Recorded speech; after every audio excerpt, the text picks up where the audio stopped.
ప్రేమను విడదీయాలని చూసిన వారు ప్రేమకు బలయ్యారు. సంతోష్ నగర్ పోలీస్ పరిధిలో హత్య చేయబడిన వ్యక్తి మహమ్మద్ అలీం అలియాస్ అస్లాంగా గుర్తించారు పోలీసులు. అస్లాం చెల్లికి ఫైజల్ అనే వ్యక్తితో ప్రేమ వ్యవహారం నడిచింది. అది తెలుసుకున్న అన్న అస్లాం ఎన్నో విధాలుగా సముదాయించడానికి ప్రయత్నించాడు. కానీ అమ్మాయి పట్టు విడవలేదు. అబ్బాయి తల్లిదండ్రులు పెళ్లికి ఒప్పుకోలేదు. కానీ ఫైజల్ మాత్రం అమ్మాయితోనే పెళ్లి చేసుకుని వేరుగా కాపురం పెడతా అన్నారు. ఈ నేపథ్యంలో బండ్లగూడ పోలీస్ స్టేషన్లో అస్లాం మిస్సింగ్ కేసు నమోదైంది. అయితే బేబీషా దర్గా దగ్గర శ్మశాన వాటికలో రక్తం మడుగులో అస్లాం ఉన్నాడని అతని తల్లి పోలీసులకు ఫిర్యాదు చేసింది. కేసు నమోదు చేసుకున్న పోలీసులు దర్యాప్తు చేస్తున్నట్టు తెలిపారు.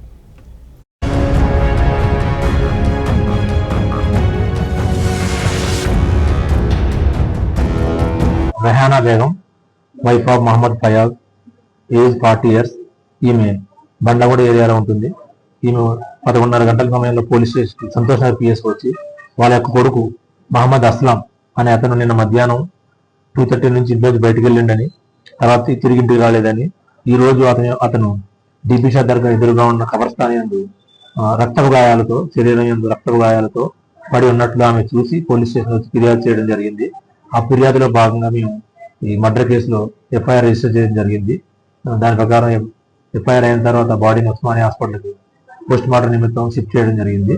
ఈమె యొక్క కొడుకు అస్లాం యొక్క మరణానికి ఫజిల్ అనే అతని మీద అనుమానం ఉందని